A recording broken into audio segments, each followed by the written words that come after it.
शांति। आज है 10 जुलाई 2024 की साकार मुरली। ओम शांति। बाप दादा, मीठे बच्चे, अब सतो प्रधान बनकर घर जाना है, इसलिए अपने आप को आत्मा समझकर निरंतर बाप को याद करने का अभ्यास करो तो उन्नति का ख्याल सदा करो। प्रश्न है, पढ़ाई में दिन प्रतिदिन आगे बढ़ रहे हैं या पीछे हट रहे हैं, उसकी निशानी क्या है? पढ़ाई में यदि आगे बढ़ रहे हैं तो हल्केपन का अनुभव होगा। बुद्धि में रहेगा कि शरीर तो छींची है, इसको अब छोड़ना है, हमको तो घर जाना है। दैवी गुण धारण करते जाएंगे। अगर पीछे हट रहे हैं तो चलन से आसुरी गुण दिखाई देंगे। चलते फिरते बाप की याद नहीं रहेगी, वो फूल बनकर सबको सुख नहीं दे सकेंगे। ऐसे बच्चों को आगे चलकर साक्षात्कार होंगे, फिर बहुत सज़ाएं खानी पड़ती हैं। ओम शांति। बुद्धि में यह ख्यालात रहे कि हम सतो प्रधान आए थे। रूहानी बाप रूहानी बच्चों को समझाते हैं कि यहाँ सब बैठे हो, कोई तो है देह अभिमानी, कोई है देही अभिमानी, कोई सेकंड में देह अभिमान में और सेकंड में देही अभिमानी होते रहेंगे। बाप समझाते हैं कि कोई समय बच्चे जानते हैं कि अभी हम आत्मा इस शरीर को छोड़कर जाएंगे अपने घर, बहुत खुशी होगी, खुशी से घर जाना है।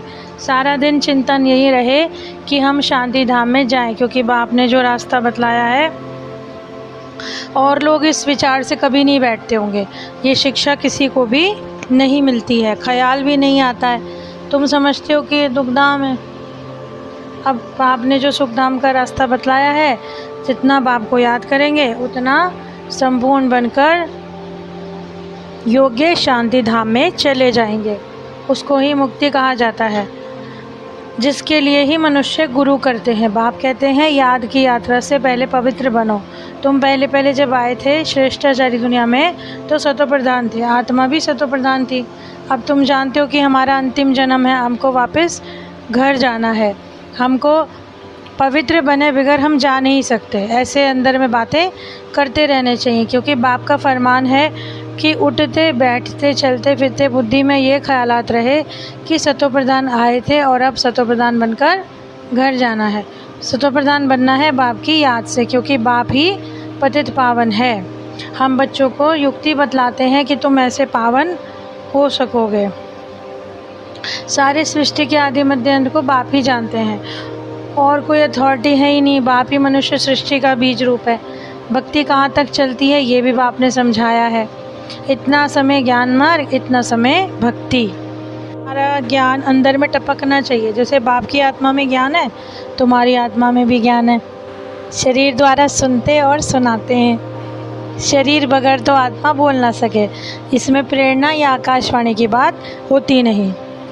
भगवानुवाच, जरूर मुख चाहिए, रथ भी चाहिए। तुम भी समझते थे कलयुग अभी 50,000 वर्ष और चलना है।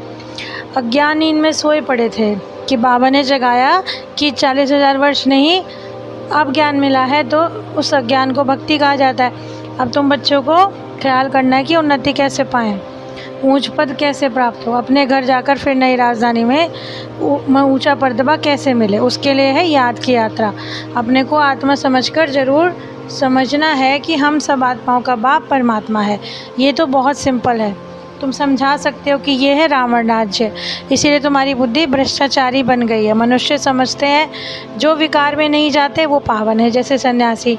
बाबा कहते हैं वो तो अल्पकाल के पावन बनते हैं। दुनिया तो फिर भी पतित है ना, पावन दुनिया है सतयुग। पतित दुनिया में सतयुग जैसा पावन कोई हो नहीं सकता। वहाँ तो रावण राज्य ही नहीं, विकार की बात ही नहीं, तो चक्र लगाते घूमते फिरते बुद्धि में चिंतन रहना चाहिए। बाबा में ज्ञान है ना, ज्ञान सागर तो जरूर ज्ञान टपकता होगा। तुम भी ज्ञान सागर से निकली हुई नदियाँ हो। ये तो एवर सागर है, तुम एवर सागर नहीं हो। तुम बच्चे समझते हो कि हम भाई भाई हैं, तुम बच्चे पढ़ते हो। वास्तव में नदियों आदियों की बात नहीं, नदी कहने से गंगा जमुना कह देते हैं। तुम अभी बेहद में खड़े हो। हम सब आत्माएं एक बाप के बच्चे, भाई भाई हैं। अभी हमें वापस घर जाना है, जहाँ से आकर शरीर रूपी तख्त पर विराजमान होते हैं। बहुत छोटी आत्मा है, साक्षात्कार होने से समझ ना सकें। आत्मा निकलती है तो कभी कहते हैं माथे से निकली, आँखों से मुख खुला रह जाता है। आत्मा शरीर छोड़कर चली जाती है तो शरीर जड़ हो जाता है। ये ज्ञान है। स्टूडेंट की बुद्धि में सारा दिन पढ़ाई रहती है, तुम्हारे में भी सारा दिन पढ़ाई के ही ख्यालात चलने चाहिए। अच्छे अच्छे स्टूडेंट के हाथ में सदैव कोई ना कोई किताब रहती है, पढ़ते रहते हैं। बाप कहते हैं तुम्हारा अंतिम जन्म है, ये सारा चक्र लगाकर अंत में आए हो तो बुद्धि में सिमरण करना चाहिए, धारणा करके औरों को समझाना भी है। सब्जेक्ट भी बहुत होती है, यहाँ तो एक सब्जेक्ट है देवता बनना, यही पढ़ाई का चिंतन चलते रहे। ऐसे नहीं कि पढ़ाई भूल जाए, बाकी और ख्यालात चलते रहे। धंधे वाला होगा अपने धंधे के ख्यालात में लगा रहेगा, स्टूडेंट पढ़ाई में लगा रहेगा। तुम बच्चों को भी अपनी पढ़ाई में रहना है। तुम लिख सकते हो हम तो राजयोग सीख रहे हैं, परमपिता परमात्मा जो ज्ञान सागर हैं वो हमको अपना और रचना का ज्ञान सुनाते हैं। अब हमको वापस घर जाना है। मन मना भव, ये है हमारा मंत्र। हम बाप को और बाप द्वारा जो वर्षा मिलता है उसको याद करते हैं। राजयोग तुम सीख रहे हो, बोलो हम ये पढ़ रहे हैं, हमको पढ़ाने वाला भगवान है, हम सब ब्रदर्स हैं। अपने को आत्मा समझ सकते हैं। भेद का बाप कहते हैं अपने को आत्मा समझकर माम एकम याद करो तो पाप कट जाएंगे। ऐसी लिखत बहुत अच्छी रीति कर छपा दो, जहाँ जहाँ कॉन्फ्रेंस आदि हो भेज दो। कहेंगे ये तो बड़े कायदे की बात सीखते हैं। इस राजयोग से राजाओं का विश्व का मालिक बनते हैं। हर 5000 वर्ष बाद हम देवता बनते हैं, फिर मनुष्य बनते हैं। ऐसे ऐसे विचार सागर मंथन करके फर्स्ट क्लास लिखत लिखनी चाहिए। इसमें कोई हठ योग आदि की बात या शास्त्रार्थ करने की बात नहीं। योग तो होता है, दूसरा है सहज योग, ये तो कोई मनुष्य सिखला न सके। राजयोग एक परमात्मा ही सिखलाते हैं, बाकी तो अनेक प्रकार के योग हैं मनुष्य मत पर। वहाँ देवताओं को तो किसी के मत की दरकार ही नहीं, क्योंकि वर्षा तो लिया हुआ है। वो है देवताएं अर्थात दैवी गुण वाले, जिनमें कोई गुण नहीं, उनको असुर कहा जाता है। तो देवताओं का राज्य था, अब कहाँ गया? 84 जन्म कैसे लिए? सीढ़ी पर समझाना चाहिए। सीढ़ी बड़ी अच्छी है, जो तुम्हारे दिल में है वो इसी सीढ़ी में है। सारा मदार पढ़ाई पर है। पढ़ाई है सोर्स ऑफ इनकम, सबसे ऊंची पढ़ाई है ये।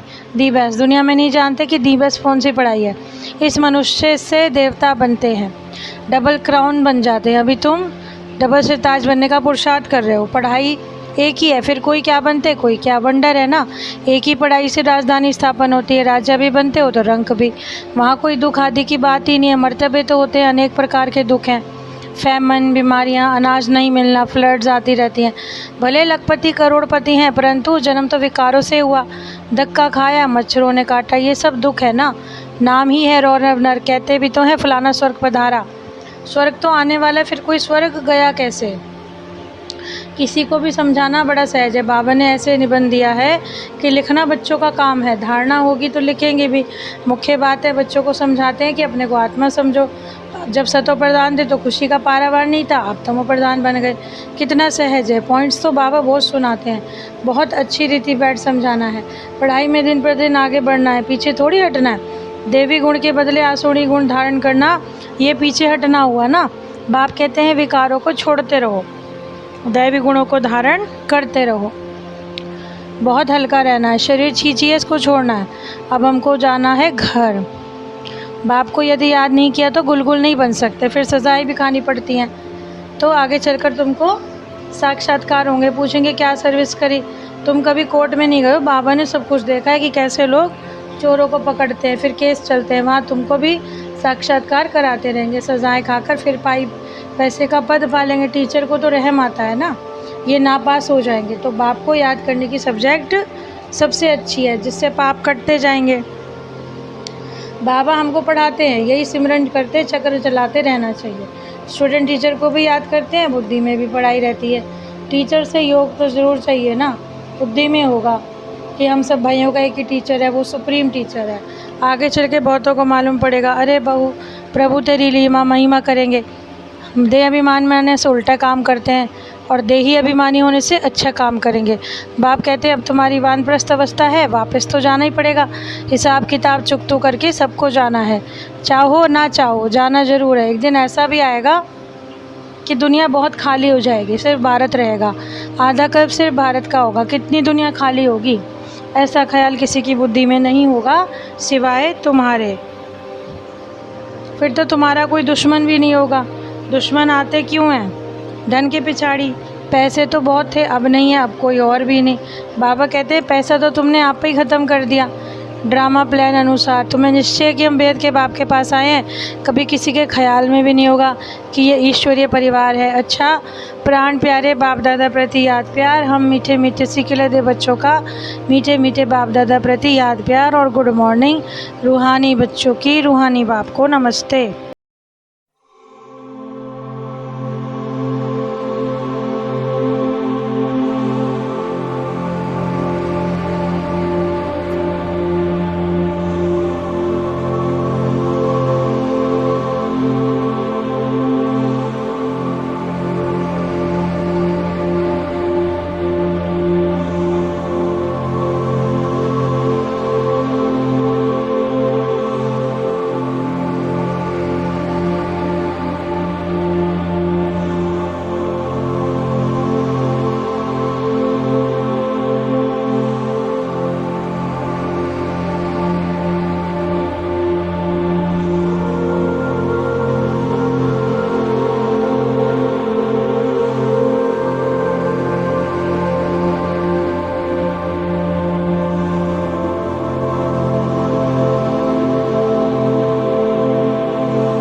धारणा के लिए मुख्य सार है, चलते फिरते बुद्धि में पढ़ाई का चिंतन करना है। कोई भी कार्य करते बुद्धि में ज्ञान टपकता रहे।